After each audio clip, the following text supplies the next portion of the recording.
সকলৰ চিনাকি ও সম্বৰ্ধনালৈ যাব বিচাৰিছো। আমাৰ পল্লৱজ্যোতি চেতিয়া। আমি প্ৰথমতেই আজিৰ এই সভাত উপস্থিত থকা নিখিল ভাৰত কংগ্ৰেছ কমিটিৰ সাধাৰণ সম্পাদিকা তথা আমাৰ সকলোৱে জনপ্ৰিয় নেত্ৰী প্ৰিয়ংকা গান্ধী ডাঙৰীয়ানীক আদৰণি জনাব বিচাৰিছো। আৰু মই প্ৰথমতেই আদৰণি জনাবৰ কাৰণে আগন্তুক বিধানসভাৰ সৰুপথাৰ সমষ্টিৰ প্ৰাৰ্থী ৰজনী তিৰ্কী বাইদেউক মই প্ৰিয়ংকা গান্ধী ডাঙৰীয়ানীক আদৰণি জনাবৰ কাৰণে অনুৰোধ জনাইছো।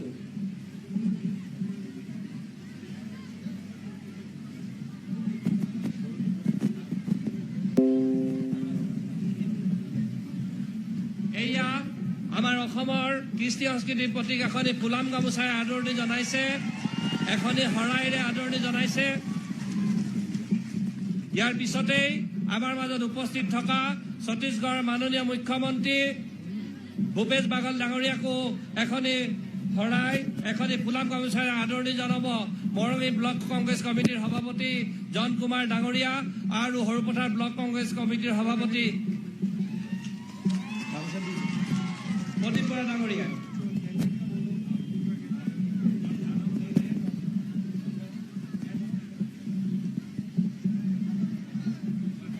বোকাখাট সমষ্টিৰ আঞ্চলিক গণমৰ্চাৰ আমাৰ মহাজোঁটৰ প্ৰাৰ্থী প্ৰণৱ দলে ডাঙৰীয়াও দুয়োগৰাকী নেতাকে এখনি মিচিং ফুলাম গামোচাৰে আদৰণি জনাব বিচাৰিছে। মই তেখেতকো আদৰণি জনাব অনুৰোধ কৰিছো। ইয়াৰ পিছতে গৌৰৱ গগৈ ডাঙৰীয়া, জিতেন্দ্ৰ সিং ডাঙৰীয়া তেখেতসকলকো এখনি গামোচাৰে আদৰণি জনাবৰ কাৰণে অনুৰোধ জনাইছো।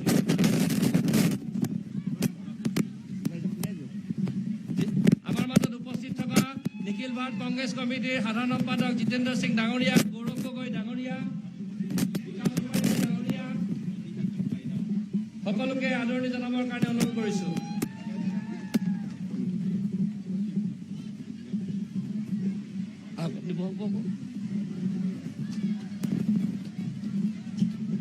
আমি সময় প্ৰতি লক্ষ্য ৰাখি আমি আনুষ্ঠানিকভাৱে সভাৰ কাৰ্যসূচী আৰম্ভ কৰিব বিচাৰিছো। আজিৰ এই নিৰ্বাচনী সভাত আদৰণি বক্তব্য ৰাখিবৰ কাৰণে সৰুপথাৰ সমষ্টিৰ ভাৰতীয় জাতীয় কংগ্ৰেছ দলৰ প্ৰাৰ্থী বিধায়িকা ৰজনী তিৰ্কী ডাঙৰীয়ানীক মই মঞ্চলৈ নিমন্ত্ৰণ জনাইছো।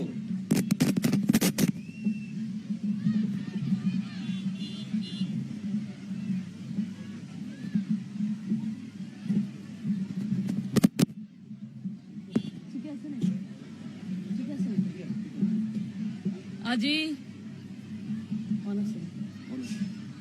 আমাৰ পুৰা বাংলা খেলপথাৰত আমাৰ ভাৰতীয় জাতীয় কংগ্ৰেছ দলৰ নিৰ্বাচনী প্ৰচাৰ আমাৰ লগত উপস্থিত আমাৰ সকলোৰে মৰমৰ আদৰৰ আমাৰ সন্মানীয় আমাৰ নিখিল ভাৰত কংগ্ৰেছ কমিটিৰ সাধাৰণ সম্পাদিকা প্ৰিয়ংকা গান্ধী ডাঙৰীয়ানী, আমাৰ লগত উপস্থিত সন্মানীয় ছত্তীশগড় ৰাজ্যৰ আমাৰ সন্মানীয় মুখ্যমন্ত্ৰী বাঘেল ডাঙৰীয়া, উপস্থিত আমাৰ লগত আমাৰ নিখিল ভাৰত কংগ্ৰেছ কমিটিৰ সাধাৰণ সম্পাদক জিতেন্দ্ৰ সিং ডাঙৰীয়া, উপস্থিত আমাৰ লগত আমাৰ সকলোৰে মৰমৰ আৰু শ্ৰদ্ধাৰ সাংসদ গৌৰৱ গগৈ ডাঙৰীয়া, উপস্থিত আমাৰ লগত আমাৰ আপাৰ আছামত আমাৰ আৰু অসমৰ ইনচাৰ্জ আমাৰ বিকাশ উপাধ্যায় ডাঙৰীয়া, উপস্থিত আমাৰ লগত আমাৰ বোকাখাট আমাৰ মিত্ৰজোঁটৰ আমাৰ প্ৰাৰ্থী প্ৰণৱ দলে ডাঙৰীয়া, উপস্থিত ইয়াতে আমাৰ সমূহ ব্লক কংগ্ৰেছৰ সৰুপথাৰ ব্লক কংগ্ৰেছৰ সভাপতি প্ৰদীপ বৰা ডাঙৰীয়া, মৰঙী ব্লক কংগ্ৰেছৰ সভাপতি জন কুমাৰ ডাঙৰীয়া আৰু উপস্থিত ইয়াত চিপিআই আমাৰ সমূহ বিষয়ববীয়াসকল আৰু উপস্থিত সমূহ আমাৰ ব্লক কংগ্ৰেছ, জিলা কংগ্ৰেছ আৰু মণ্ডল কংগ্ৰেছৰ সমূহ বিষয়ববীয়াসকল সকলোকে নমস্কাৰ আগবঢ়াইছো। আজি সকলোকে ধন্যবাদ জ্ঞাপন কৰিছো। আপোনালোকে এই আমাৰ নিৰ্বাচনী সভাত উপস্থিত হৈছেহি। আজি সঁচাকৈ আমাৰ যি এই যুঁজ 2021 চনৰ নিৰ্বাচনী যুঁজটো আন নিৰ্বাচনৰ দৰে নহয়, এইটো এটা আমাৰ অসমৰ ঐতিহ্য আৰু অসম বছৰৰ এটা যুঁজ হয়। সেইকাৰণে আহক এই নিৰ্বাচনত যিহেতুকে আমি সকলোৱে ভাৰতীয় জাতীয় কংগ্ৰেছ দলৰ প্ৰাৰ্থী হিচাপে মোক মনোনয়ন দিছে, আজি এইটো মোৰ অকল যুঁজ নহয়, মই অকল প্ৰাৰ্থী নহয়, প্ৰতিজনে আপোনালোকৰ নিৰ্বাচন হয়। আজি এই বিজেপি মিত্ৰজোঁটৰ চৰকাৰে আজি বিভিন্ন ধৰণৰ প্ৰতিশ্ৰুতি বিভিন্ন ধৰণৰ মিছা কথা কৈছিলে, তাৰ প্ৰমাণ আমি দেখিছোঁ। আজি এই মৰঙী অঞ্চলে হওক বা আমাৰ সৰুপথাৰ সমষ্টিয়ে হওক বা গোলাঘাট জিলাই হওক, এটা চাহ জিলা হয়, এটা টি ডিষ্ট্ৰিক্ট হয়, কিন্তু আজি এই চাহ বাগিচাৰ লোকসকলক আজি প্ৰতাৰণা কৰিলে। আজি তেওঁলোকে কৈছিলে যে 351 টকা দিম বুলিকে, কিন্তু আজি বিজেপিয়ে 351 টকা নিদিলে। আজি মোদী ডাঙৰীয়া, প্ৰধানমন্ত্ৰী ডাঙৰীয়া বিভিন্ন সভা সমিতি আহি পেলাই বহুত আজি তেওঁলোকে আমাৰ চাহ শ্ৰমিকসকলক কয় যে আজি অসমৰ চাহ বহুত বিখ্যাত, আজি চাহ বোলে গোটেই বিশ্বত বিখ্যাত আছে। তেখেতে চাহ বেপাৰ কৰিছিলে, আমাক বহুত একেবাৰে সন্মান দিলে, বহুত প্ৰশংসা কৰিলে, কিন্তু শেষত কি হ'ল, আমাৰ মজুৰিটো বৃদ্ধি নকৰিলে, আমাৰ বুকু ফুলাই দিছিলে, ইমান প্ৰশংসা কৰিছিলে। আমি সহজ সৰল ৰাইজ আমি ভাবিলো সঁচাকৈ আমাক বিজেপিয়ে খুব ভালকে চাব, আমি মতদানো কৰিছিলো। কিন্তু আজি দুখৰ বিষয়, আজি আমাৰ বুকু কান্দিছে, আজি আমাৰ মুঠি হাতত পইচা নাই, আজি মজুৰি বৃদ্ধি নকৰিলে কেনেকৈ জীৱন যাপন কৰিম। সেইকাৰণে ৰাইজ আহক, আমাৰ জনসাধাৰণৰ স্বাৰ্থত সকলো জাতি জনগোষ্ঠীয়ে যাতে সুন্দৰ এটা শান্তি সম্প্ৰীতিৰ পৰিৱেশত থাকিব পাৰো, তাৰ কাৰণে আমি সকলোৱে যুঁজত আগবাঢ়ি যাওঁ। এইকাৰণে আজি নিশ্চিতভাৱে আমাৰ কংগ্ৰেছৰ নেতৃত্বত আমাৰ মহাগঠবন্ধনৰ চৰকাৰ হ'ব, পুনৰ কংগ্ৰেছত আমি জয়যুক্ত হ'ম আৰু পুনৰ আমাৰ চাহ বাগিচা অঞ্চলৰ লগতে আমাৰ চাহ শ্ৰমিক ৰাইজৰ লগতে আমাৰ বিভিন্ন জাতি জনগোষ্ঠী আমাৰ উন্নয়নৰ দিশত বহুতখিনি কাম কৰিবলগীয়া আছে। আমাৰ পত্ৰিকাত বহুতখিনি কথা কোৱা আছে, সেইখিনি সকলো সম্ভৱ হ'ব। 5টা গেৰাণ্টিও আমাৰ লৈ আহিছে। সেইকাৰণে বিশেষ দেৰি নকৰোঁ, আমাৰ সন্মানীয় অতিথি আমাৰ প্ৰিয়ংকা গান্ধী ডাঙৰীয়ানীক মই বহুত বহুত আদৰণি জনাইছোঁ, ধন্যবাদ জ্ঞাপন কৰিছোঁ যে তেখেত আহিছে ইয়ালৈ। আমাৰ ছত্তীশগড় CM ছাৰো আহিছে, বহুত বহুত ধন্যবাদ জ্ঞাপন কৰিছোঁ। আমাৰ AICC সমূহ বিষয়ববীয়া আমাৰ জেনেৰেল ছেক্ৰেটাৰী ইনচাৰ্জ সকলো আহিছে, বহুত বহুত ভাল লাগিছে, যথেষ্ট আমাৰ কাৰণে কষ্ট কৰিছে। আৰু যাতে পুনৰ ভাৰতবৰ্ষৰ কংগ্ৰেছৰ চৰকাৰ আহক আৰু অসমত পুনৰ চৰকাৰ এইবাৰ নিশ্চিত আছে আৰু আমি জয় হ'ম। আৰু এইটো আমি 16 চনতো দেখাইছিলোঁ, এইবাৰ পুনৰ আমাৰ কংগ্ৰেছে জয় হ'ব বুলিকে আমাৰ সৰুপথাৰ সমষ্টি আমি জয় হ'ম। সেইকাৰণে আহক ৰাইজ, এইটো অকল আমাৰ নিৰ্বাচন নহয়, আমাৰ সকলোৰে নিৰ্বাচন হয়। সেইকাৰণে বিশেষ দেৰি নকৰোঁ, 27 মাৰ্চত আমাৰ প্ৰথম পৰ্যায়ত নিৰ্বাচন আছে। ভোটৰ আমাৰ EVM মেচিনত 2 নম্বৰতে হাতৰ চিন আছে। আমি সকলোৱে দলে বলে হাততে খাওঁ আৰু হাততে ভোট দিম আৰু হাতৰ লগতে থাকিম। আহক আমি সকলোৱে দলে বলে জয়যুক্ত হওঁ। আজি মহিলা সবলীকৰণ হৈছে, মহিলাসকলক আগবঢ়াইছে, যুৱকসকলক আগবঢ়াইছে। আমি কিন্তু আমাক উন্নয়ন লাগে। এই যে গাঁঠি লাগি গৈছে 5টা বছৰত, এই গাঁঠিটো আমি সকলোৱে দলে বলে খুলিম। আজি তেওঁলোকে বহুত মিছা প্ৰতিশ্ৰুতি কৰি আজি অসমীয়া ৰাইজক আজি ভাগ ভাগ কৰিব লৈছে। আজি ধৰ্মীয় মেৰুকৰণ কৰিছে, যিটো আমি সহ্য কৰিব নোৱাৰো। আজি যুৱক চামে আমি সহ্য কৰিব নালাগে আৰু আমাৰ অসমৰ স্বাৰ্থত, আমাৰ সৰুপথাৰ স্বাৰ্থত আৰু মৰঙীৰ স্বাৰ্থত আমি পুনৰ কংগ্ৰেছক জয় কৰিম। আৰু সকলোৱে আপোনাক আশ্বাস দিয়াৰ কাৰণে বহুত বহুত ধন্যবাদ। ইয়াত অহাৰ কাৰণে ধন্যবাদ। আৰু আমাৰ অতিথিসকল আছে, তেখেতসকল নিশ্চয় তেখেতক বক্তব্য দিব। সকলোকে ধন্যবাদ কৰি মোৰ বক্তব্য সামৰিছোঁ। ধন্যবাদ, নমস্কাৰ। আমি ৰজনীনা বাইদেউক আন্তৰিক ধন্যবাদ আৰু শুভেচ্ছা জ্ঞাপন কৰিছোঁ। ইয়াৰ পিছতেই আপোনালোকৰ মাজলৈ বক্তব্য দিবৰ কাৰণে মই আমন্ত্ৰণ জনাইছোঁ কলিয়াবৰ লোকসভা সমষ্টিৰ সাংসদ তথা লোকসভাৰ কংগ্ৰেছ দলৰ উপদলপতি আমাৰ সকলোৱে শ্ৰদ্ধাৰ গৌৰৱ গগৈ ডাঙৰীয়াক।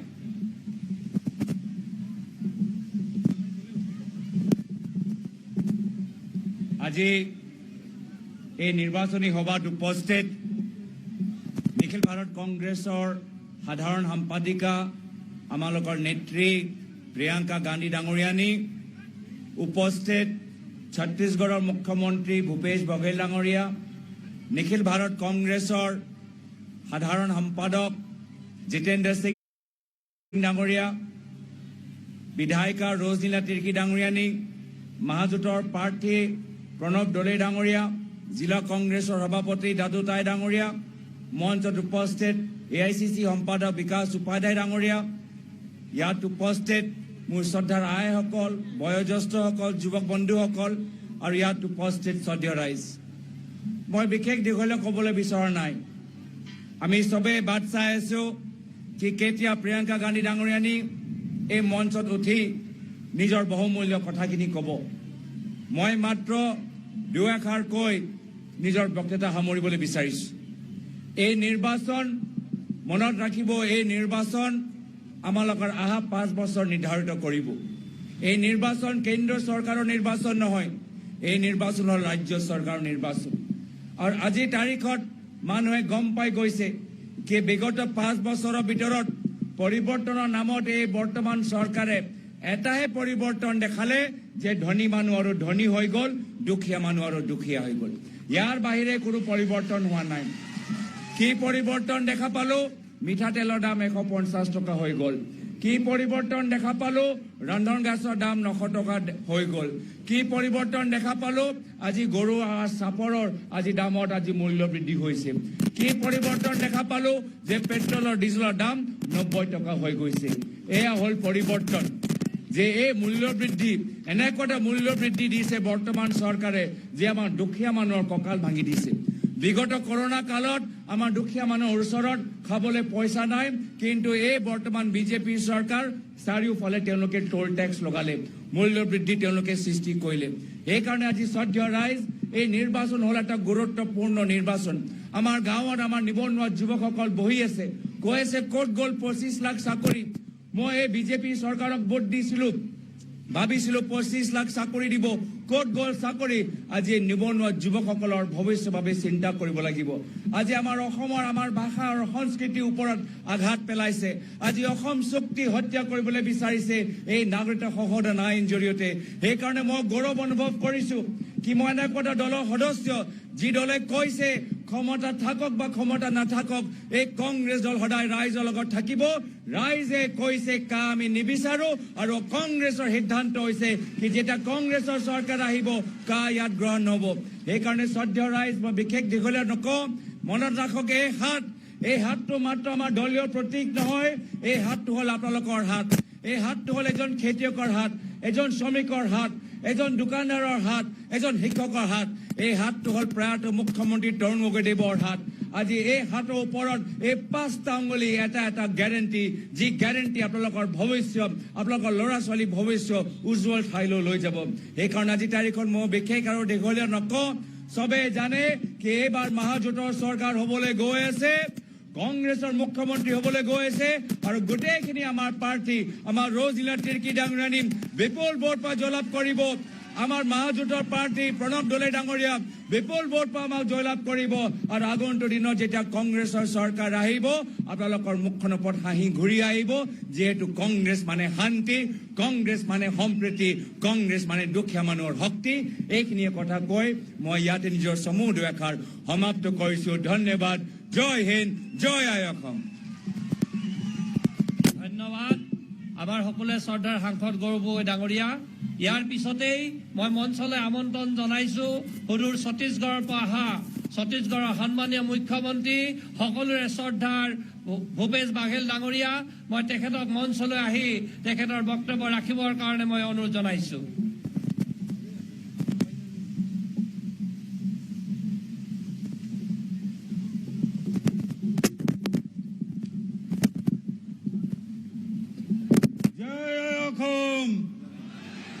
आवाज पीछे तक के आनी चाहिए। जय अखम, जय अखम। कांग्रेस पार्टी जिंदाबाद, सोनिया गांधी जिंदाबाद, राहुल गांधी जिंदाबाद, प्रियंका गांधी जिंदाबाद, प्रियंका गांधी जिंदाबाद।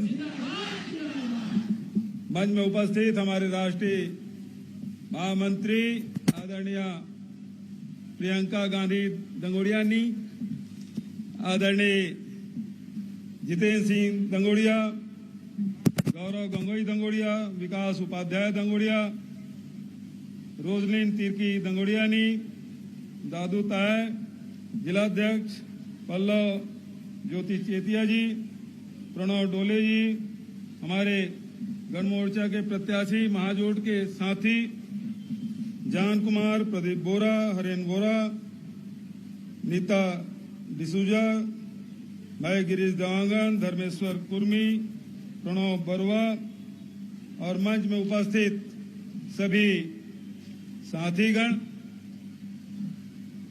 उपस्थित सभी माताओं, बहनों, युवा साथियों, प्यारे बच्चों, पार्टी के सभी पदाधिकारीगण, कार्यकर्ता साथीगण, साथ ही उपस्थित सब पत्रकार साथियों,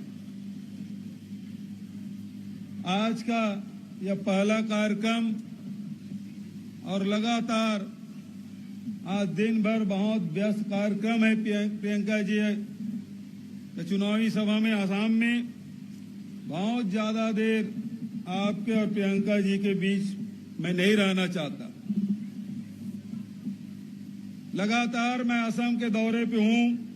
जितेंद्र सिंह जी, गौरव जी लगातार वो निवेदन भी कर रहे हैं और दबाव भी डाल रहे हैं और इस कारण से आसाम में हूं। 13 तारीख से लेके 19 तारीख तक के यहां था।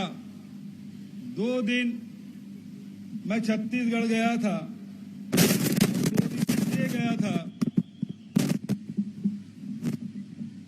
राजीव गांधी किसान न्याय योजना की आखिरी किस्त राहुल जी की उपस्थिति में हम सब लोगों ने जारी की। और दूसरा कार्यक्रम था वहां क्रिकेट सीरीज हो रहा था पिछले 15 दिन से। कल समापन हुआ, इंडिया लीजेंड जीती। क्रिकेट की बात हो रही है तो मुझे एक बात याद आती है। हमारे प्रधानमंत्री जी ऑस्ट्रेलिया गए थे। ऑस्ट्रेलिया में वो लंबे लंबे भाषण दे रहे थे, ऊंची ऊंची फेंक रहे थे। वो कह रहे थे मैं पूरे के दुनिया भर के इन्वेस्टर को हिंदुस्तान लाऊंगा, पूरे दुनिया के पैसा हिंदुस्तान आएगा। बहुत देर तक के फेंकते रहे, जैसे यहां फेंकते रहे 2 करोड़ लोगों को हर साल रोजगार, किसानों का आय दुगुनी, बहुत सारी बातें जैसे यहां करते हैं उसी प्रकार से वहां भी वो फेंक रहे थे। कार्यक्रम के समाप्ति पे एक आदमी आया, उसके पैर पकड़ लिया। पैर पकड़ के बोले क्यों पैर पकड़े हो? मैं आपको गुरु बनाना चाहता हूं। भाई आप मुझे क्यों गुरु बनाना चाहते हो? अपना परिचय तो दो। तो बोले मैं फास्ट बॉलर हूं, दुनिया में सबसे तेज मैं फेंकता हूं, मेरा नाम ब्रेटली है, लेकिन आज आप मुझसे भी ज्यादा फेंक रहे हैं, इसलिए मैं आपको गुरु बनाना चाहता हूं। तो फिर से फेंकने आसाम में आए हैं। 5 साल पहले प्रधानमंत्री जी आए और उन्होंने कहा आसाम का आनंद सर्वानंद। मैं अभी उनके निर्वाचन क्षेत्र गया था। एक पुल की मांग थी लोगों की, 2 बार भूमि पूजन किया, अभी तक के उसका डीपीआर नहीं बना है। जो मुख्यमंत्री अपने क्षेत्र में एक पुल नहीं बना सकता, नई सड़क नहीं बना सकता, नए स्कूल और हॉस्पिटल नहीं बना सकता, तो उससे क्या उम्मीद कर सकते हैं? अभी लगातार हम लोग देख रहे हैं प्रधानमंत्री जी के बात पे आप सब ने 5 साल पहले विश्वास किया था और कहा था आसाम का आनंद सर्वानंद। आसाम में तो सर्वानंद जी आ गए, लेकिन आसाम वालों को आनंद नहीं मिला। मिला उनको, किनको? जो सिंडिकेट हैं।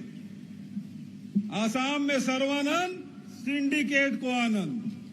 आसाम में आनंद, सुपारी सिंडिकेट को आनंद। आसाम में आनंद, मछली सिंडिकेट को आनंद। आसाम में सर्वानंद, कोयला सिंडिकेट को आनंद। अरे और तो और भारतीय जनता पार्टी जिस गौ माता के नाम से वोट मांगते हैं, सबसे ज्यादा यदि गाय की तस्करी होती है तो इसी आसाम से होती है। तो आसाम में सर्वानंद, गौ तस्कर सिंडिकेट को आनंद। 5 साल पहले जो वादा किया था उसे पूरा नहीं किया। 351 रुपया मजदूरों को देने की बात कही थी, नहीं हुआ। ब्रह्मपुत्र के दोनों किनारे एक्सप्रेस हाईवे बनाने की बात की थी, नहीं हुआ। 5 लाख लोगों को हर साल रोजगार देने की बात उन्होंने कही थी, नहीं हुआ। उन्होंने कहा था 50 लाख लोगों को जो घुसपैठी हैं उसे बाहर किया जाएगा, नहीं किया। बांग्लादेश की सीमा को सील करेंगे, नहीं हुआ। और आज फिर से वोट मांगने आए हैं। आदरणीय साथियों, मैं एक बात कहना चाहता हूं और इसी बात अपनी बात समाप्त करूंगा। आज से 2.5 साल पहले राहुल गांधी जी छत्तीसगढ़ गए और वहां के किसानों से कहा, कांग्रेस की सरकार बनाइए, हम किसानों के ऋण माफ करेंगे। उन्होंने कहा कि आप कांग्रेस की सरकार बनाइए, 2500 रुपये क्विंटल में धान खरीदी करेंगे। उन्होंने कहा कि प्रत्येक घर में 4 यूनिट तक की बिजली बिल आधा किया जाएगा। उन्होंने कहा कि तेंदू पत्ता तोड़ने वाले, जो बीड़ी पत्ता तोड़ने वाले को 4000 रुपये प्रति मानक बोरा दिया जाएगा। आदरणीय साथियों, छत्तीसगढ़ की जनता ने राहुल जी पर विश्वास करते हुए, कांग्रेस पर विश्वास व्यक्त करते हुए 3/4 बहुमत, 90 में से आज कांग्रेस के वहां 70 विधायक हैं। और आपसे कहना चाहता हूं, राहुल जी हमारे शपथ ग्रहण में आए थे, शपथ ग्रहण हुआ, उन्हें एयरपोर्ट हम लोगों ने छोड़ा, वो दिल्ली के लिए उड़े, हम मंत्रालय गए, वो दिल्ली के एयरपोर्ट में नहीं उतरे थे और 18 लाख किसानों के 10,000 करोड़ रुपए हमने माफ किया। आज छत्तीसगढ़ में 92 लाख मीट्रिक टन धान की खरीदी हुई, 20 लाख किसानों के 17,322 करोड़ रुपए उनके खाते में हमने डाल दिया। ये विश्वास, बिजली 4 यूनिट तक के आधा हमने किया, 1200 करोड़ रुपया हितग्राहियों को लाभ हुए, 38 लाख परिवारों को, 12 लाख परिवारों को तेंदू पत्ता तोड़ने वालों को 4000 प्रति मानक बोरा के दर से भुगतान किया गया। तो बताने का मतलब ये है, कांग्रेस जो कहती है वो करती है। छत्तीसगढ़ में जब हमने वादा निभाया है तो आसाम में भी हम वादा निभाएंगे। जो प्रियंका गांधी जी आपको वचन देंगे, आने वाली जो सरकार है, मैं विश्वास दिलाना चाहता हूं, जैसे छत्तीसगढ़ में पूरा हुआ वैसे आसाम में भी आम जनता से किया गया वादा पूरा होगा। यही मैं आपसे कहते हुए, आप सबका अभिनंदन और स्वागत करते हुए, आप सबको नमन करते हुए, और 27 तारीख को जो मतदान होगा, हमारी बहन रोजलिन तिर्की खड़ी हुई हैं, एक बार जोरदार ताली बजा के स्वागत करें। रोजलिन तिर्की जिंदाबाद, रोजलिन तिर्की जिंदाबाद। बहुत बहुत धन्यवाद। আমি ছত্তীশগড়ৰ সন্মানীয় মুখ্যমন্ত্ৰী ভূপেশ বাঘেল ডাঙৰীয়াৰ তেখেতৰ বক্তব্যৰ বাবে আন্তৰিক ধন্যবাদ জনাইছো। আপোনালোকে যিগৰাকী নেত্ৰীৰ বক্তব্য শুনিবৰ কাৰণে অধীৰ আগ্ৰহেৰে অপেক্ষা কৰি আছে, নিখিল ভাৰত কংগ্ৰেছ কমিটিৰ সন্মানীয় সাধাৰণ সম্পাদিকা আমাৰ সকলোৱে শ্ৰদ্ধাৰ প্ৰিয়ংকা গান্ধী ডাঙৰীয়ানী, মই তেখেতক মঞ্চলৈ আহি বক্তব্য ৰাখিবৰ কাৰণে আদৰণি জনাইছো আৰু সকলোকে জয়ধ্বনি দিবৰ কাৰণে অনুৰোধ কৰিছো। প্ৰিয়ংকা গান্ধী জিন্দাবাদ।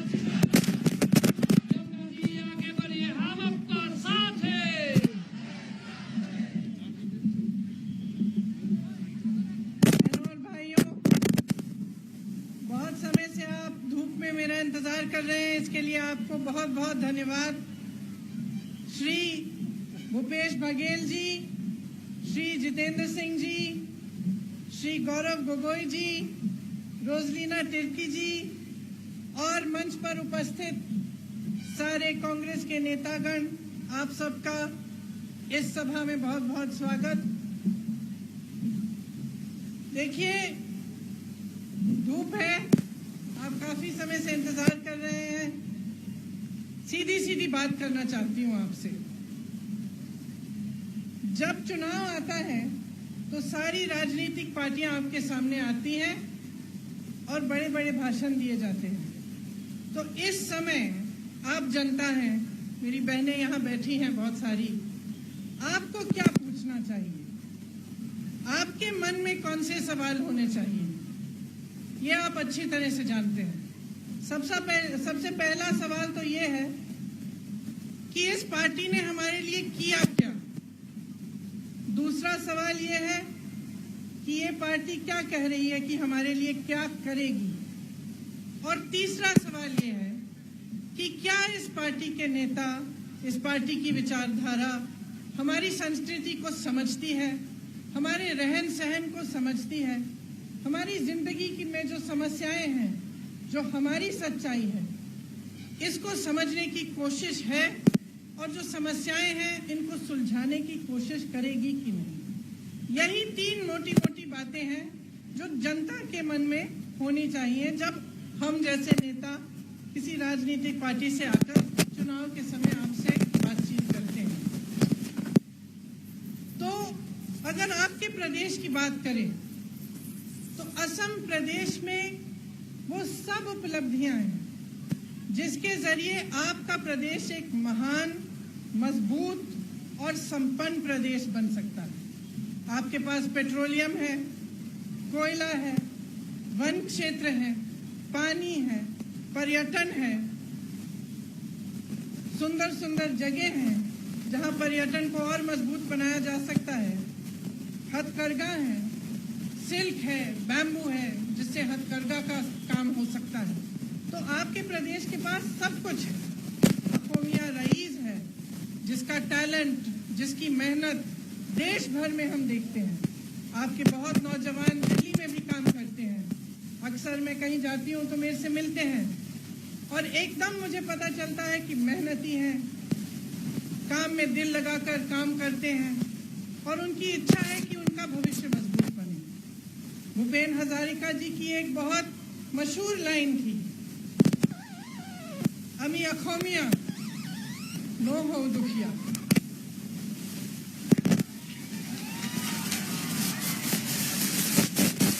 लेकिन 5 सालों में भाजपा की सरकार ने क्या किया है? असम प्रदेश को गरीबी और दुखों से भरा है। उन्होंने आपके लिए जिस तरह वादे किए थे आपको कि काम करेंगे, उस तरह से उन्होंने काम नहीं किया। दोनों ने असमिया जनता को धोखा दिया है।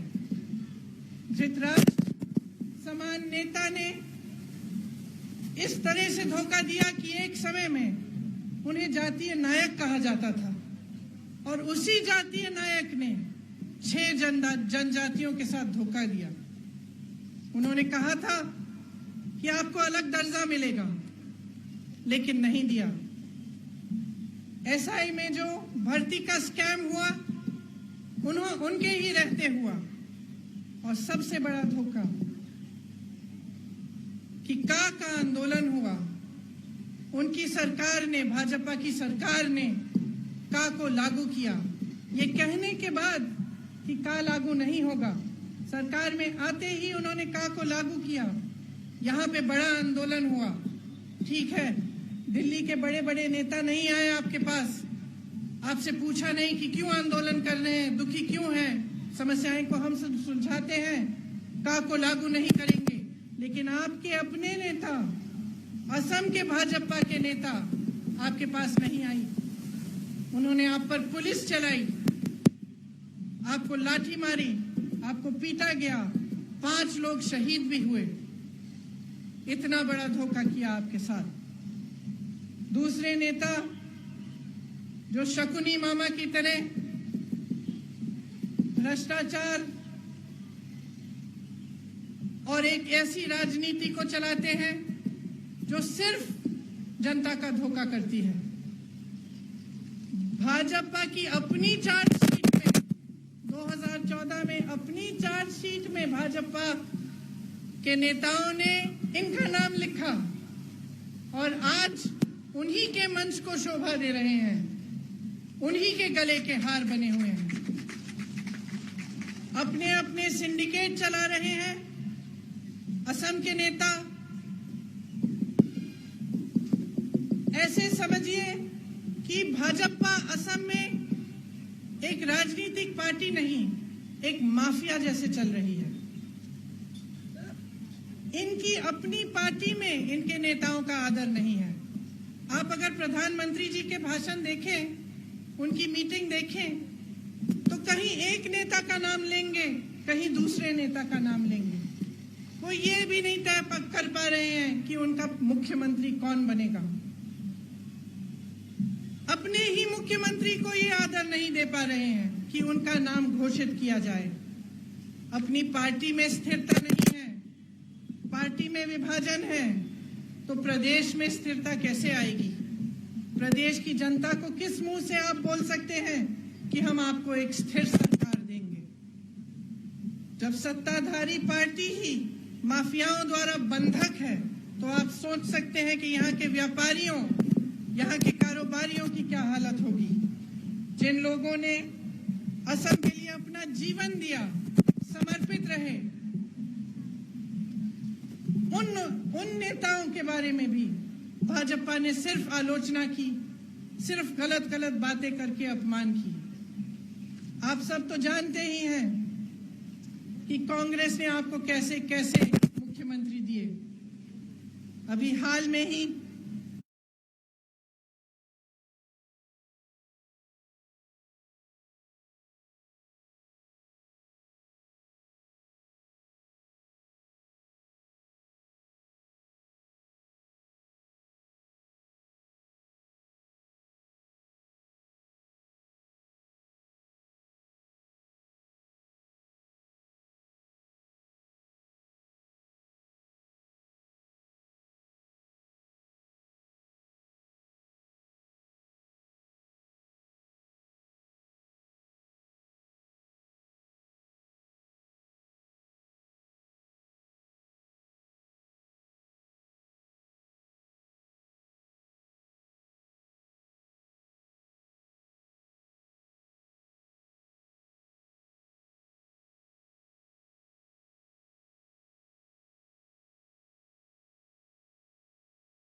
प्रधानमंत्री जी ने कहा कि कांग्रेस ने असम का अपमान किया है, कांग्रेस ने असम को ऐसी सरकारें दी हैं जिन्होंने असम की जनता के लिए काम नहीं किया। किसके बारे में कह रहे हैं? कौन थे हमारे मुख्यमंत्री? क्या तरुण गोगोई जी के बारे में ऐसा कह रहे हैं? जब असम का एक एक भाई, असम की एक बहन जानती है कि स्वर्गीय तरुण गोगोई जी ने असम के लिए दिन रात एक किया। वो असम की अस्मिता, असम की संस्कृति के प्रतीक थे। असम के लिए उन्होंने काम किया, आपके प्रदेश में विकास लाए, महिलाओं के उत्थान के लिए तमाम कार्य किए, नौजवानों को रोजगार दिए। क्या आपको याद है जब तरुण गोगोई जी की सरकार थी तब अखबारों में रोजगार के लिए इश्तिहार भरे होते थे? आज क्या हालत है? तरुण गोगोई जी ने नौकरियों में महिलाओं के लिए 30% आरक्षण दिया, पंचायतों में 50% सीट आरक्षित की, लाखों रोजगार पैदा किए, आर्थिक समृद्धि लाए आसाम में, और जिस कनेक्टिविटी की भाजपा सरकार बात करती है, उस कनेक्टिविटी की शुरुआत कहां हुई थी? ये पुल जो जिनका आज उद्घाटन हो रहा है, ये पुल, इन पुलों की शुरुआत किसने की? इन्हें बनाना किसने शुरू किया? तरुण गोगोई जी ने किया, कांग्रेस की सरकार ने किया। और आज भी अगर मैं आपके सामने आई हूं और मैं यहां खड़ी होकर चुनाव के बारे में आपसे बात कर रही हूं, तो मैं जो कांग्रेस करना चाह रही है, सबसे पहले मैं उसको समझा के आपको जाऊंगी।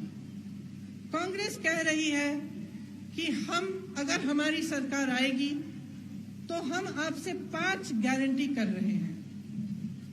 ये वादे नहीं हैं, खोखले नहीं हैं। यहां खड़े होकर ये कहना आसान है कि 5 सालों में हम 25 लाख नौकरी देंगे। भाजपा ने ऐसा ही किया था, लेकिन आपने देखा 5 साल में कुछ नहीं हुआ, कोई नौकरी नहीं दी।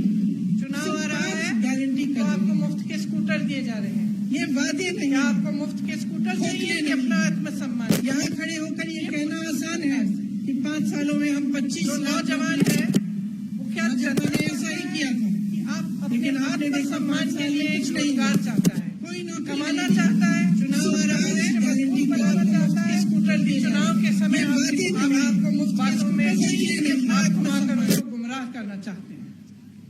तो कांग्रेस क्या कहना आसान है, 25 लाख नौकरियां नहीं कह रहे हैं, नौजवान कह रहे हैं कि हम 5 लाख रोजगार देंगे। 5 लाख नहीं किया, क्योंकि हम जानते हैं समाज के लिए एक रोजगार चाह नहीं है जो हमारा चाहता है। चुनाव के समय बातों में गुमराह करना चाहते हैं, इसीलिए हम क्या कह रहे हैं, 25 लाख नौकरियां नहीं कह रहे हैं, चाय के दुकानों में काम कर रहा है, रोजगार देंगे। जो श्रमिक है,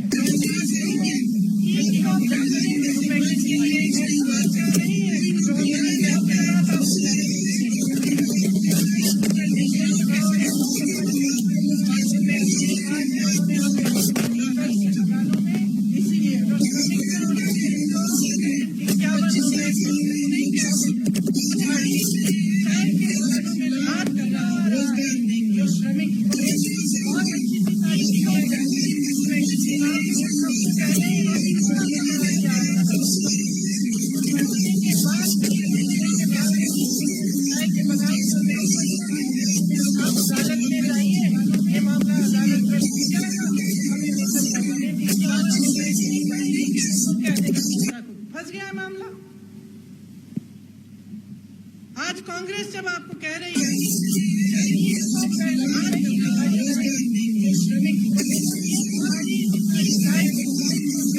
पर निर्भर नहीं है, कांग्रेस ने सारा अच्छी तरह से स्टडी किया है, और हमारा कहना है कि जो आपको चाय के बगानों में मिल रहा है, उसके साथ साथ जो कांग्रेस की सरकार देगी, दोनों इकट्ठे 365 की जो दिहाड़ी है वो बनेगी, दोनों को इकट्ठे।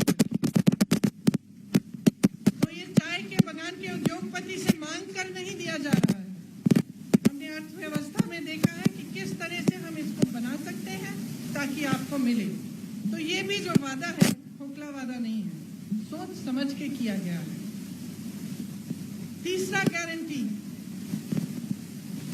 ये है कि सरकार देगी कि दोनों इकट्ठे 365 200 रुपए की जो बिजली है, 200 यूनिट की बिजली आपको हर महीने मुफ्त मिलेगी। इसका मतलब क्या है? इसका मतलब है खास तौर से मेरी बहनों के लिए। देखिए, जब मैं चाय के बगान में वहां पे अपनी श्रमिक बहनों से मिलने गई, उन्होंने काफी चीजें मुझे बताई। उन्होंने मुझे बताया कि सुबह से शाम तक काम करती हैं। जो सरकार ने उनके लिए सुविधा कही थी कि वो बनाएगी, वो बनाई नहीं। न टॉयलेट की सुविधा है, न कोई और सुविधा है चिकित्सा की। बीमार पड़ जाती हैं, एक दिन के लिए अगर काम छोड़ दिया, घर पे बैठ गई, तो एक महिला ने मुझे बताया कि जिस दिन मैं काम नहीं करती हूं, मेरे परिवार का एक सदस्य भूखा सोता है। फिर मैं किसी के घर गई, बीमार पड़ जाती हैं, एक चाय के बगान में अगर काम छोड़ दिया, घर पे बैठ गई, तो एक महिला ने मुझे चाय बनाई, तो मैंने देखा कि चाय चूल्हे पे बन रही है, लेकिन रसोई के कोने में गैस का सिलेंडर है। तो मैंने उनसे पूछा कि गैस का सिलेंडर है, आपके पास गैस का चूल्हा है, लकड़ी पे क्यों चाय बना रही हैं, चूल्हे पे क्यों चाय बना रही हैं? तो उन्होंने कहा कि गैस का सिलेंडर दिया गया था, लेकिन भरने के पैसे नहीं है। उसके छोटे छोटे बच्चे थे, एक मासूम सी छोटी सी 3 महीने की बच्ची थी। मेरे मन में बहुत दुख हुआ, क्योंकि 2 चीजें आगे आई। सबसे पहला ये कि जो महिला है, चाहे वो चाय के बगान में काम करे, चाहे जाके किसी उद्योग में काम करे, चाहे किसी ऑफिस में काम करे या घर पे काम करे, उसका काम समाप्त नहीं होता।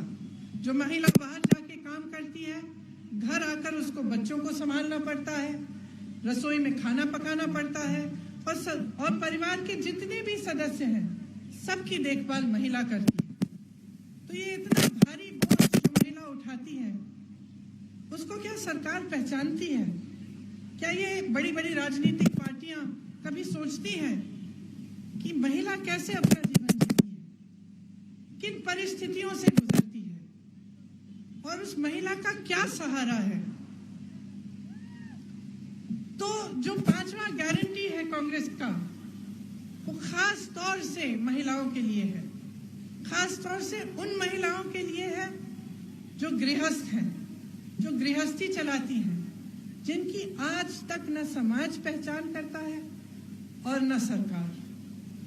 आज तक सरकार ने आपको कभी ये नहीं कहा कि ये जो गृहस्थी चला रही हैं आप, ये जो दिन रात काम करती हैं, सुबह उठकर खाना पकाती हैं, घर की सफाई करती हैं, थोड़ी सी मजदूरी भी कर लेती हैं, अपने बच्चों को संभालती हैं, रात को बच्चा जागता है, आप जागती हैं, कोई बीमार पड़ता है, आप उनकी देखभाल करती हैं। किसी सरकार ने कभी कहा है कि ये जो आप ये काम करती हैं, इसी से समाज बनता है, इसी से समाज मजबूत है, और इसको हम पहचानते हैं, हम इसके लिए भी आपको सहारा देंगे। कभी किसी सरकार ने नहीं किया। आज कांग्रेस कह रही है कि जो गृहस्थ बहनें हैं, उनके लिए हर महीने डायरेक्ट आपके ही अकाउंट में कांग्रेस की सरकार 2000 रुपए हर महीने डालेगी।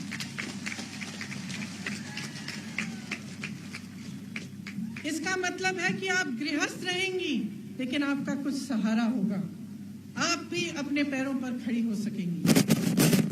तो ये जो राजनीति है, जो कांग्रेस पार्टी की नीतियां हैं, आपके लिए बनती हैं, जनता के लिए बनती हैं, मेरी बहनों के लिए, भाइयों के लिए। धोखेबाजी की नीतियां नहीं है। भाजपा की सरकार दुर्नीति, धोखा नीति और राजनीति की सरकार है। हर चीज में पॉलिटिक्स, भाई बहन को लड़ाने में पॉलिटिक्स। कहां हमारा फायदा होगा देखते हैं, उसी को करते हैं। जनता का फायदा नहीं देखा जाता। सरकार को एक तरह से ये मैंडेट दिया जाता है कि आप इकट्ठा करो और दिल्ली भेजो। सिंडिकेट का राज है, जमीनों की लूट है, रिमोट कंट्रोल से सरकार चलती है। आप अगर देखें, हर तरफ धोखा ही धोखा रहा है। युवाओं के साथ धोखा किया, 25 लाख रोजगार मिलेंगे कहा, आज 40 लाख बेरोजगार नौजवान असम में हैं। टी ट्राइब्स के साथ धोखा किया, पट्टों की बात की। आज तो मंच पे खड़े होकर बहुत बहुत बड़ी बड़ी बातें बोल रहे हैं कि हमने पट्टे दिए, लेकिन असलियत ये है कि बहुत कम दिया है। एसटी का दर्जा नहीं दिया, जाति माटी भेटी की बात की, सबसे धोखा किया, का कानून लागू किया। आपका एक एयरपोर्ट है, जो आपकी शान थी, उसे अपने खरबपति मित्र को बेच दिया। काजीरंगा के पास एलिफेंट रिजर्व के पास जो जमीन है वो भी अपने खरबपति मित्र को देने की तैयारी हो रही है। उसे भी नौगांव में किसानों से जमीन छीनकर अपने बड़े बड़े मित्रों को दी। किसानों ने आंदोलन किया, महिलाओं को पीटा गया, गर्भवती महिला को पीटा गया। ओएनजीसी की साजिश हो रही है कि ओएनजीसी भी प्राइवेट करेंगे, वो भी इनके खरबपति मित्रों को मिलेगी। रिफाइनरी बेचने की साजिश है। तो किसके लिए चल रही है ये सरकार? आपके लिए तो नहीं है ना, उनके बड़े बड़े खरबपति मित्रों के लिए चल रही है। सिर्फ पॉलिटिक्स ही हो रहा है, आप सबको बांटने की पॉलिटिक्स।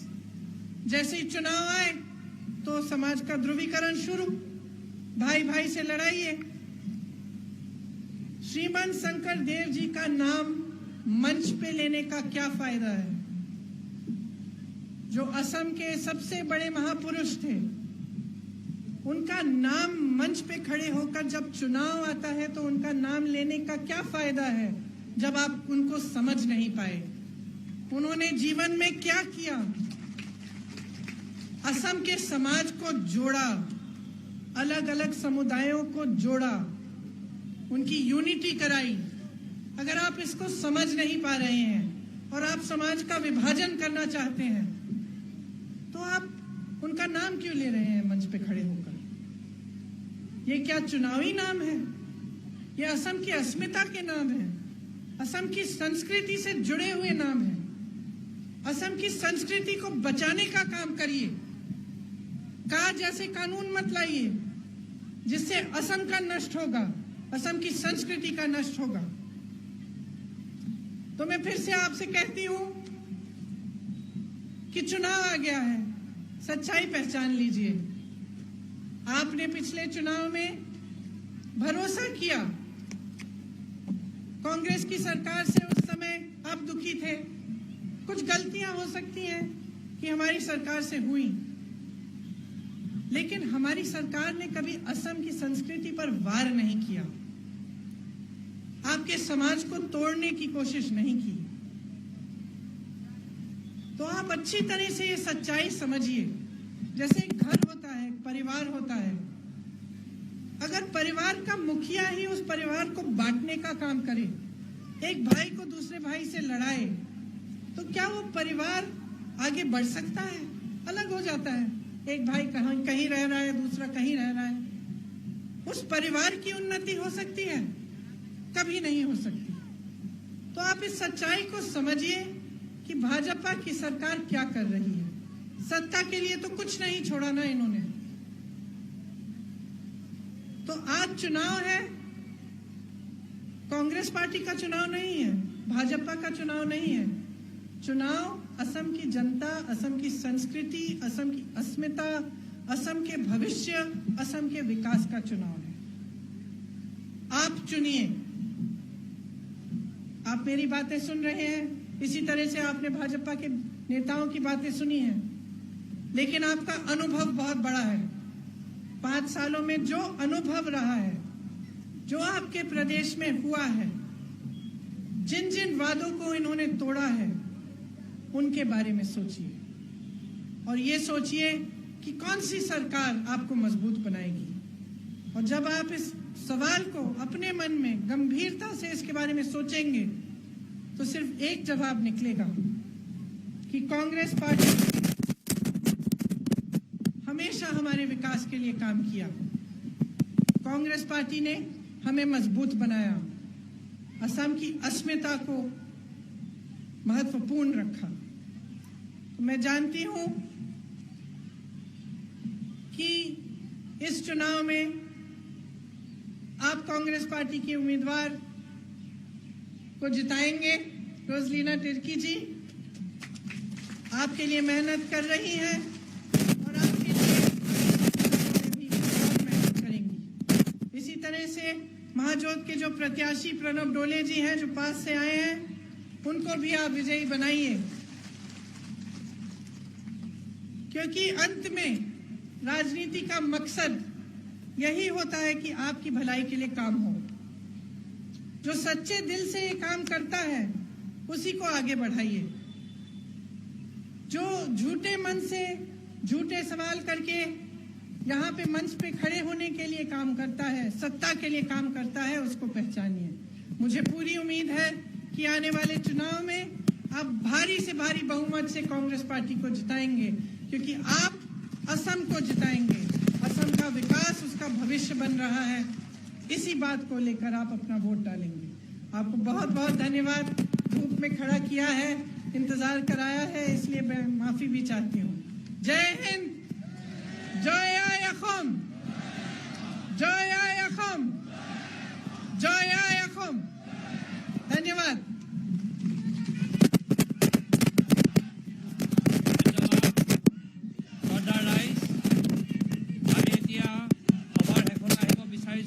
আজিৰ এই সভাত আমন্ত্ৰণ ৰক্ষা কৰি সকলো অতিথিক আমি গোলাঘাট জিলা কংগ্ৰেছ কমিটিৰ হৈ আৰু সৰুপথাৰ বিধানসভা সমষ্টিৰ হৈ আন্তৰিক ধন্যবাদ আৰু শ্ৰদ্ধা জনাইছো।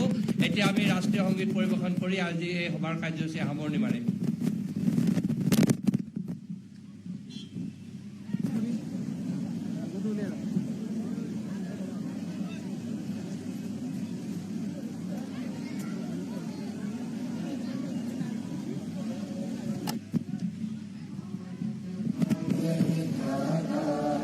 पंजाब सिंध गुजरात मराठा द्राविड उत्कल गंगा विंध्य हिमाचल यमुना गंगा उज्जल जलधि तरंगा।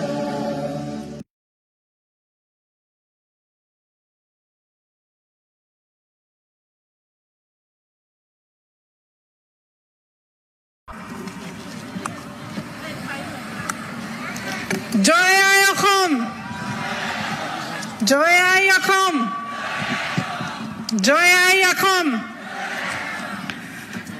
श्री जितेंद्र सिंह जी, श्री गौरव गोगोई जी, श्री दीप गोगोई जी, मेरे साथी श्री राणा गोस्वामी जी, जिन्होंने 2 सालों से मेरे साथ उत्तर प्रदेश में काम किया है, और मंच पे उपस्थित सभी कांग्रेस के नेतागण, मेरी प्यारी प्यारी बहनों और भाइयों, आपका इस मीटिंग में बहुत बहुत स्वागत और आपको बहुत बहुत धन्यवाद कि आपने मेरा इंतजार किया। मैं पिछली बार जब असम आई तो मुझे जो चाय के बागान में काम करती हैं अपनी बहनों से मुलाकात करने का मौका मिला। मुझे आज बहुत खुशी है कि यहाँ पे तमाम मेरी बहनें बैठी हैं और मुझे महिलाएं ज़्यादा दिख रही हैं, पुरुष कम। तो मैं आपको बताना चाहती हूँ कि जब उस चाय के बागान में मैं गई और मैंने अपनी बहनों से बातें की तो मुझे बहुत सारी चीज़ें पता चली जो मैं पहले नहीं जानती थी।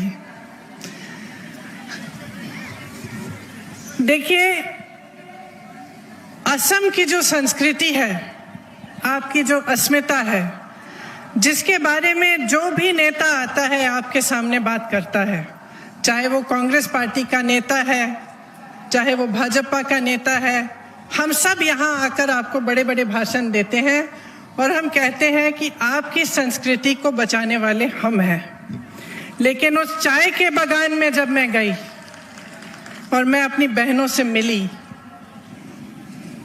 तो मुझे यह एहसास हुआ कि आपकी संस्कृति की रखवाली मेरे सामने बैठी हुई थी।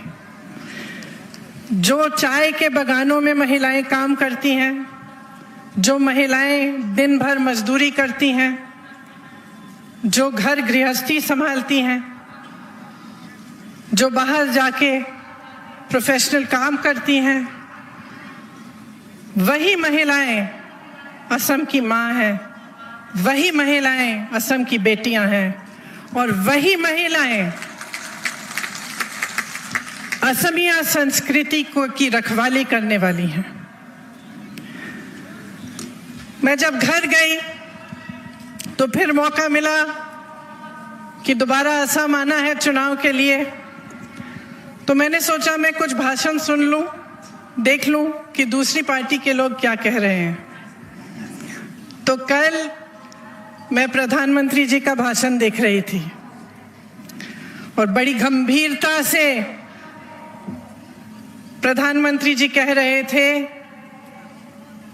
जो भाषण में उपस्थित लोग थे उनको बता रहे थे कि मैं आपसे एक बहुत बड़ा दुख, मेरे मन में जो एक बहुत बड़ा दुख है वो मैं आपके सामने प्रस्तुत करना चाहता हूं, मैं आपको बताना चाहता हूं। तो मैंने सोचा कि बहुत गंभीर बात होगी, असम की विकास की बात होगी, जो काम हो रहा है भाजपा की सरकार ने कुछ किया होगा उसकी बात होगी। लेकिन मैं हैरान हुई कि अगले शब्दों में प्रधानमंत्री जी ने कहा कि एक 22 साल की महिला ने एक ट्वीट किया था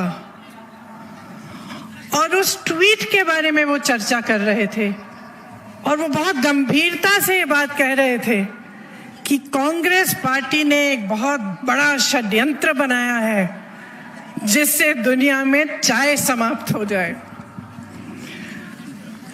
अब आप सोच सकते हैं कि अगर प्रधानमंत्री जी को इतनी छोटी सी बात पर, किसी एक 22 साल की लड़की के ट्वीट पर इतना दुख हुआ, उनको ये दुख हुआ कि कांग्रेस पार्टी ने अपनी सोशल मीडिया पे 2 गलत फोटो डाल दी, बहुत दुख हुआ उन्हें। लेकिन जब यहाँ पे बाढ़ आई तो उनको दुख क्यों नहीं हुआ?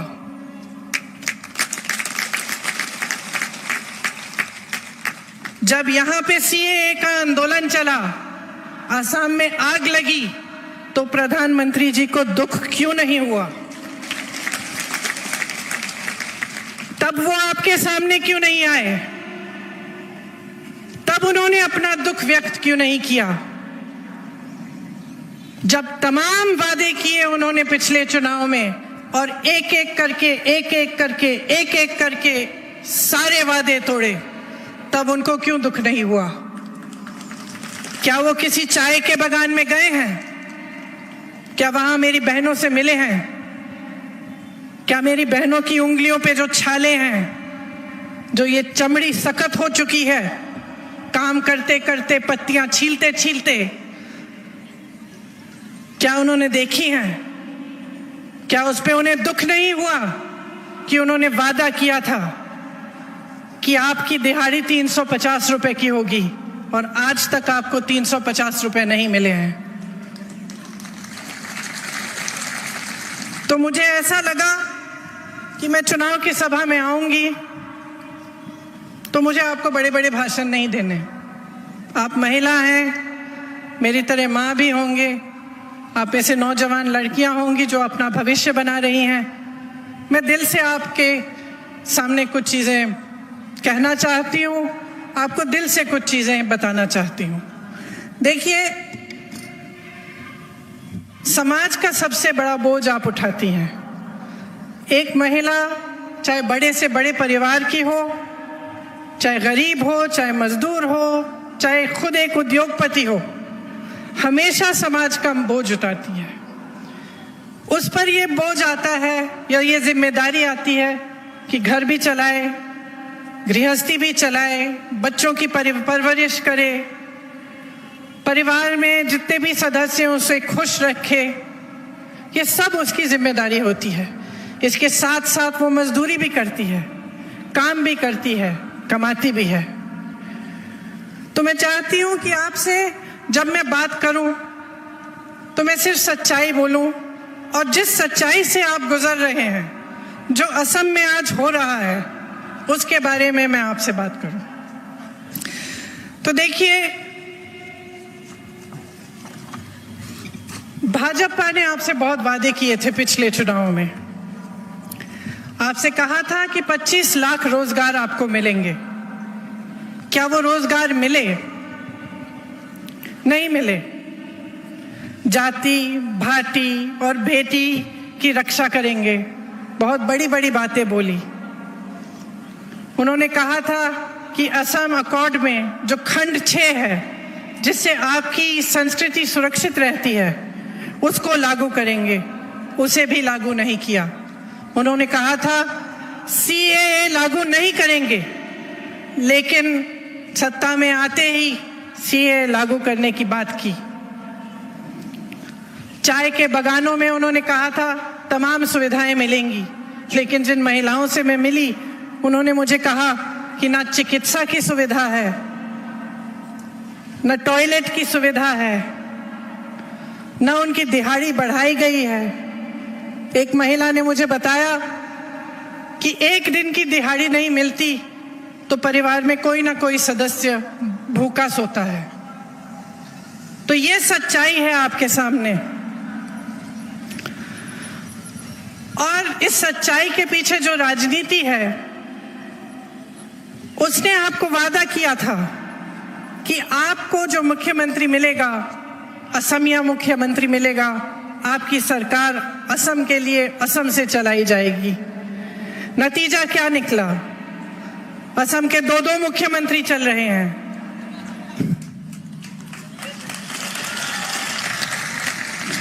असम की सरकार असम से नहीं चल रही है, दिल्ली से चल रही है। यहां तक कि असम गण परिषद को भी मान लो दिल्ली गण परिषद बना रखा है। बगैर दिल्ली के परमिशन के, बगैर दिल्ली से पूछने कुछ नहीं होता। उस समय आपको कहा था एक असमिया मुख्यमंत्री मिलेंगे, आज उसी मुख्यमंत्री को उन्होंने दुर्बल बना लिया है। आज आपके सामने आकर क्या कहा प्रधानमंत्री जी ने कल, कि आपको 2-2 इंजन की सरकार मिलेगी, 2-2 मुख्यमंत्री, 2-2 इंजन की सरकार। भगवान ही आपको बचाए इन लोगों से। क्या पता कौन सा इंजन कौन से ईंधन से चलेगा, यहां से चलेगा, वहां से चलेगा, दिल्ली से चलेगा। तो जो राजनीति होती है उसका मकसद क्या होता है? उसका मकसद यही होता है कि आपके लिए जो सुविधाएं हैं, आपकी विकास की बातें हों, आपके भविष्य को मजबूत बनाने की बातें हों। अब जो आता है, जैसे मैंने पहले कहा, संस्कृति की बात करता है। कल प्रधानमंत्री जी ने यह भी कहा कि कांग्रेस पार्टी ने असम की संस्कृति का अपमान किया है और इसके लिए असम की जनता उसे कभी माफ नहीं कर सकती। देखिए, तरुण गोगोई जी कांग्रेस के नेता थे, उनके कण कण में कांग्रेस था और उनके रगों में असमिया संस्कृति और असमिया गर्व दौड़ता था। क्या ऐसे कहते हुए प्रधानमंत्री जी ने यह नहीं सोचा कि हमारे सबसे बड़े नेता तरुण गोगोई जी, जो असम के लिए समर्पित रहे, उनका अपमान कर रहे थे? उनके गुजर जाने के बाद इस तरह की बातें करना क्या सभ्य है? एक प्रधानमंत्री को शोभा देता है? जब उत्तर प्रदेश के मुख्यमंत्री जी यहां आए तो उन्होंने महापुरुष श्रीमंत शंकर देव जी के बारे में गलत तरह से जिक्र किया। उनका इतना भी आदर नहीं किया कि वो जाने कि श्रीमंत शंकर देव जी ने अपने जीवन में असम के लिए क्या किया। अब जितनी भी इनकी नीतियां हैं वो असम के लिए नहीं है, केंद्र के लिए है, दिल्ली को मजबूत बनाने के लिए है और अपने जो उद्योगपति मित्र हैं उनको मजबूत बनाने के लिए है। यहाँ की महान विभूति लोकप्रिय गोपीनाथ बोरदोलोई जी के नाम पर सरकारी पैसों से बनाया गया एयरपोर्ट आज उनके उद्योगपति मित्र को दिया जा रहा है। आपकी जो भी संपत्ति है वो सब इनके ही 2-3 उद्योगपति मित्रों को सौंपी जा रही है। आपको मालूम होगा कि काजीरंगा के पास एक एलिफेंट रिजर्व से लगी हुई जमीन भी एक अपने खरबपति मित्र को देने जा रहे थे। वे भी असम के नहीं हैं। असम के बारे में उनको कुछ नहीं मालूम, लेकिन आपकी जमीन उनको सौंपी जा रही है। एआईसीबी को प्राइवेट करने की योजना है, वो भी किसी बड़े उद्योगपति को सौंपी जाएगी। नागांव में भाजपा ने अपने एक खरबपति मित्र को किसानों की जमीन छीन कर देने की कोशिश की। जब असम की जनता ने विरोध किया तो महिलाओं पे लाठियां बरसाई, एक गर्भवती महिला को पीटा, किसानों को जेल में डाल दिया गया। सब कुछ सिर्फ उस बाहरी उद्योगपति मित्र को मदद करने के लिए किया। क्या ये असम की संपत्ति को बचाने का काम है? आपको याद होगा, भाजपा सरकार अपने बाहरी खरबपति मित्रों को आपकी जमीन देने की एक ऑर्डिनेंस लेके आए थे। उसमें लिखा था कि उनको यहाँ की जमीन लेने के लिए कोई परमिशन, कोई क्लियरेंस, कोई लाइसेंस की जरूरत नहीं पड़ेगी। दूसरी तरफ कांग्रेस की सरकार ने आपको भूमि अधिग्रहण कानून दिया और 6ठी अनुसूची देकर आपकी जमीनों की सुरक्षा की। आज भाजपा सरकार की लूट का आलम यह है कि जमीन छोड़िए, एयरपोर्ट छोड़िए, रिफाइनरियां छोड़िए, आपके चिड़ियाघरों के ब्लैक पैंथर भी अपने उद्योगपति मित्रों के बेटों के लिए यहां से भिजवाए जा रहे हैं। कुछ नहीं छोड़ा है इन लोगों ने, और अभी लंबी लिस्ट बना रखी है। नुमालीगढ़ की रिफाइनरी भी बेचना चाह रहे हैं। एक तरफ सीएए से आपकी संस्कृति को बर्बाद करना चाह रहे हैं, आपकी संस्कृति पर हमला कर रहे हैं। दूसरी तरफ आपकी जमीनें, आपकी संपत्ति बड़े बड़े उद्योगपतियों को बेची जा रही है। असम के लोगों ने जब सीएए का विरोध किया तो श्री जुबिन गर्ग जी के गीत से भाजपा को कहा था, पॉलिटिक्स नो कोरिबा बंधु। लेकिन अफसोस की बात यह है कि उन्होंने हर चीज में पॉलिटिक्स की है। असम के साथ एक ऐसी पॉलिटिक्स की है जिससे असम का विकास रुक गया। जो जो उन्होंने कहा था कुछ नहीं किया, उसके बजाय उन्होंने सबसे धोखा किया। युवाओं से धोखा किया, 25 लाख नौकरियां देंगे कहकर 3 लाख सरकारी पद अभी भी खाली हैं। असम में 40 लाख बेरोजगार बच्चे हैं। असम का हर 6ठा बीए बेरोजगार है और हर 10वां एमए बेरोजगार है। आप अपने बच्चों को बड़ा करते हैं, पढ़ाते हैं किस लिए? कि एक दिन रोजगार मिलेगा, भविष्य बनेगा। और ये बेचारे बच्चे पढ़ते हैं, लिखते हैं, मेहनत करते हैं, सरकार उनके लिए कोई सुविधा नहीं करती। भर्तियों में भी बड़े से बड़े स्कैम, एसआई स्कैम, पीएनआरडी स्कैम, लाखों युवाओं के भविष्य खराब हुए हैं। असम के युवा को दिल्ली, मुंबई, बेंगलोर काम के लिए जाना पड़ता है। वहां पर भी जो भाजपाई विचारधारा के लोग हैं उन्हें ठीक तरह से सम्मान नहीं देते, उनका अपमान करते हैं। आपको ये मांगना चाहिए, जो भी नेता आपके सामने आए, आपको कोई मुफ्त का 2 व्हीलर नहीं चाहिए। आपको नौकरी मांगनी चाहिए, रोजगार मांगना चाहिए, अपना विकास मांगना चाहिए, अपना भविष्य मांगना चाहिए। आपको किसी की चंदा नहीं चाहिए। आप अपने आत्मसम्मान की लड़ाई लड़ रहे हैं। ये चुनाव आपकी आत्मसम्मान की बात है। जिस तरह से युवाओं को धोखा दिया है, उसी तरह से चाय के बगान के श्रमिकों को धोखा दिया है। कहा था टी ट्राइब्स को एक अलग दर्जा देंगे, नहीं दिया। जमीन के पट्टे देंगे, वो भी नहीं दिए। जैसे मैंने पहले कहा 350 की दिहाड़ी देनी थी, वो भी नहीं दी। अब चुनाव आ रहा है, कुछ हफ्ते पहले थोड़ी सी बढ़ा दी, ये दिखाने के लिए कि हम कुछ करेंगे आपके लिए। तो जब ये आपके सामने आकर इतने बड़े बड़े वादे करते हैं कि हम आपका भविष्य बनाएंगे, हम विकास कराएंगे, तो आप इनमें विश्वास कैसे कर सकते हैं? क्योंकि आपका अनुभव रहा है, आपने देखा है 5 सालों में क्या किया गया आपके लिए।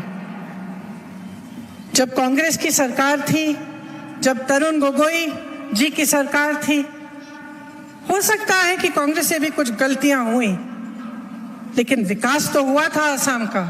आपकी संस्कृति तो बचाई गई थी, कोई सीए जैसा कानून तो नहीं थोपा गया था आप पे।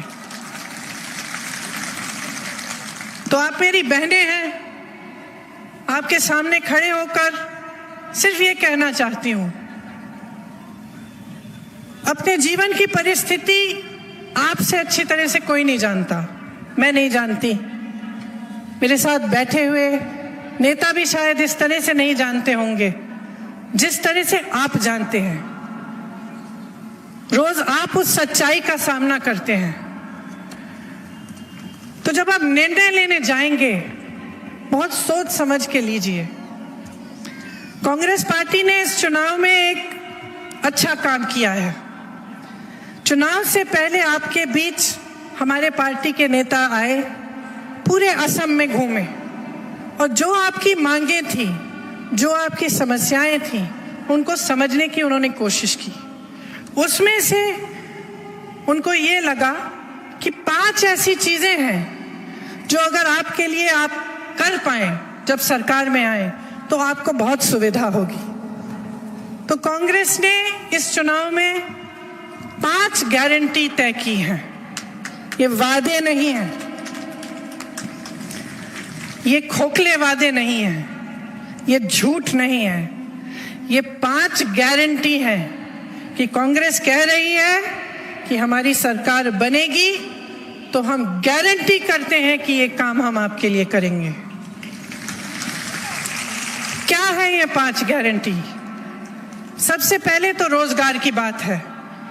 हम 25 लाख रोजगार का दावा नहीं कर रहे हैं, हम 5 लाख रोजगार देने का दावा कर रहे हैं। क्यों? क्योंकि हमें मालूम है कि एक ऐसा दावा है जिसे हम पूरा कर सकते हैं, ये खोखला नहीं है। हम भी कह सकते थे 25 लाख करेंगे, लेकिन हम वो कह रहे हैं जो हम करके दिखाएंगे। हम कह रहे हैं कि किसी भी हालत में असम में सीए लागू नहीं होने देंगे,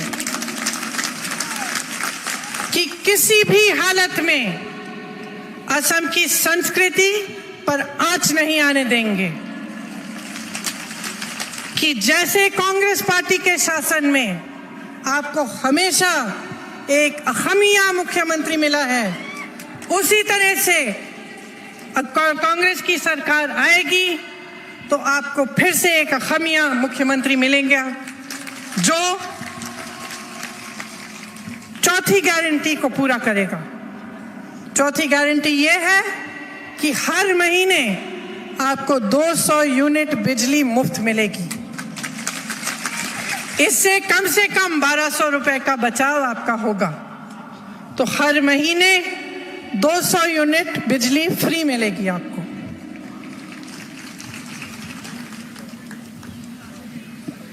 एक और गारंटी यह है कि जो टी ट्राइब्स के मेरे भाई बहन हैं, उसके लिए हम कह रहे हैं कि हम दिहाड़ी 365 रुपए की करेंगे।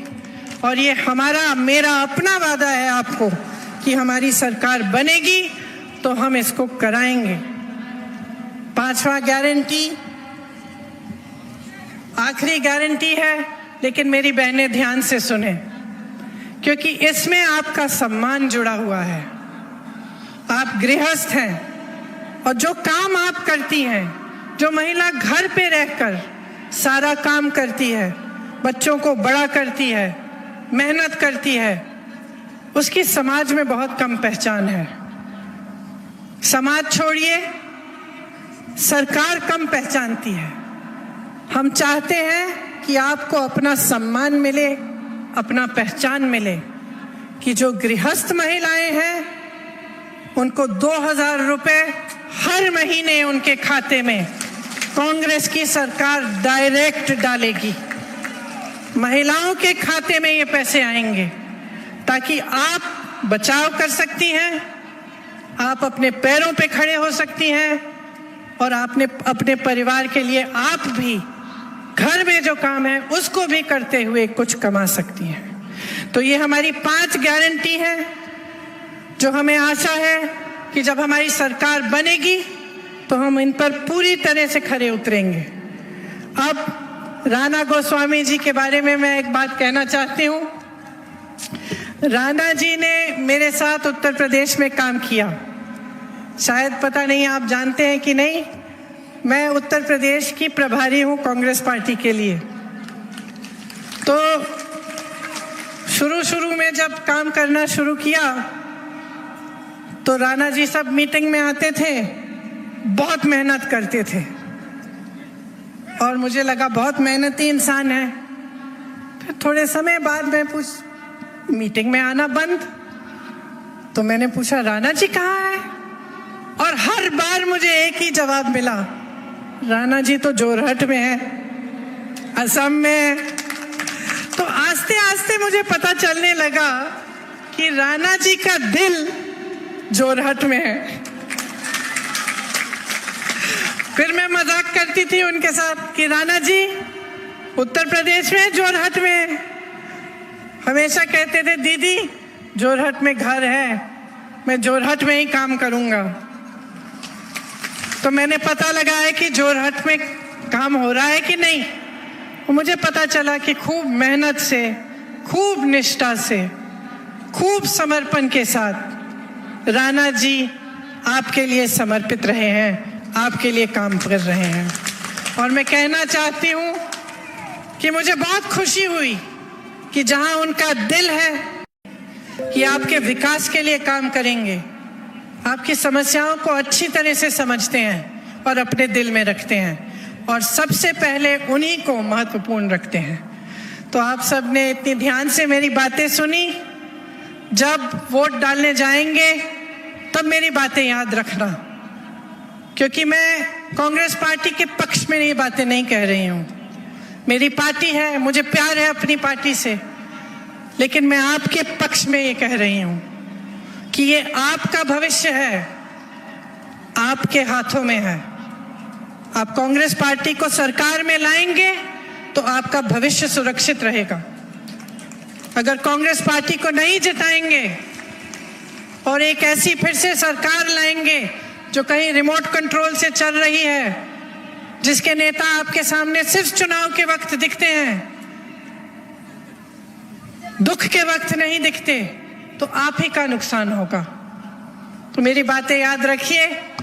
आप सब ने बहुत बहुत प्यार दिया, इसके लिए मैं हमेशा आभारी रहूंगी। धन्यवाद। जय हिंद।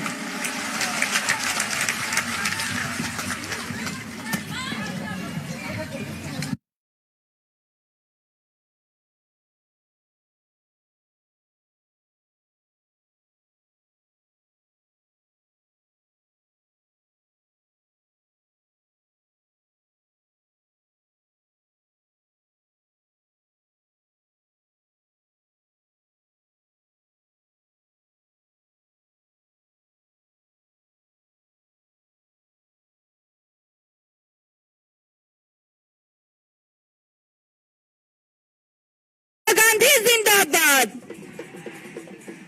प्रियंका गांधी जिंदाबाद, भारतीय जातीय कांग्रेस जिंदाबाद।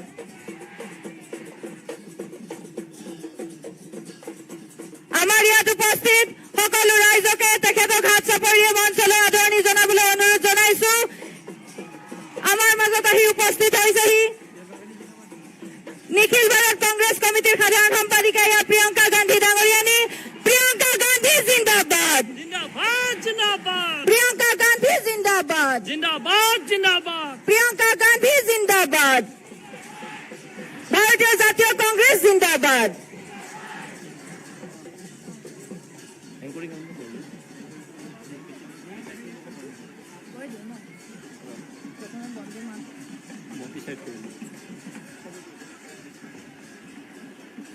ইতিমধ্যে আমাৰ মাজত আহি উপস্থিত হৈছেহি নিখিল ভাৰত কংগ্ৰেছ কমিটিৰ সাধাৰণ সম্পাদিকা প্ৰিয়ংকা গান্ধী ডাঙৰীয়া।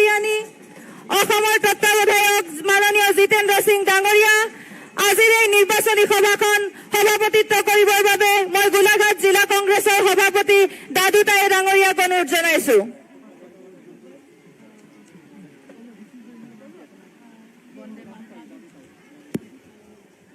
শ্ৰদ্ধাৰ আজিৰ এই নিৰ্বাচনী সভাত উপস্থিত থকা নিখিল ভাৰত কংগ্ৰেছ কমিটিৰ সাধাৰণ সম্পাদিকা তথা আমাৰ সকলোৰে শ্ৰদ্ধাৰ আদৰৰ নেত্ৰী প্ৰিয়ংকা গান্ধী ডাঙৰীয়ানী, নিখিল ভাৰত কংগ্ৰেছ কমিটিৰ সাধাৰণ সম্পাদক তথা অসম প্ৰদেশ কংগ্ৰেছ কমিটিৰ তত্ত্বাৱধায়ক জিতেন্দ্ৰ সিং ডাঙৰীয়া, আজি আমাৰ মাজত উপস্থিত থকা কলিয়াবৰ লোকসভা সমষ্টিৰ সাংসদ গৌৰৱ গগৈ ডাঙৰীয়া, নিখিল ভাৰত কংগ্ৰেছ কমিটিৰ সম্পাদক বিকাশ উপাধ্যায় ডাঙৰীয়া, খুমটাই সমষ্টিৰ বিধায়িকা প্ৰাক্তন বিধায়িকা তথা আগন্তুক বিধানসভা নিৰ্বাচনৰ ভাৰতীয় জাতীয় কংগ্ৰেছ দলৰ প্ৰাৰ্থী বিস্মিতা গগৈ ডাঙৰীয়ানী, আগন্তুক বিধানসভা নিৰ্বাচনত গোলাঘাট সমষ্টিৰ ভাৰতীয় জাতীয় কংগ্ৰেছ দলৰ প্ৰাৰ্থী বিতুপন শইকীয়া ডাঙৰীয়া প্ৰমুখ কৰি বিশিষ্ট ব্যক্তিসকল, আমি আনুষ্ঠানিকভাৱে আজি এই নিৰ্বাচনী সভাৰ কাৰ্যসূচী আৰম্ভ কৰিব বিচাৰিছোঁ।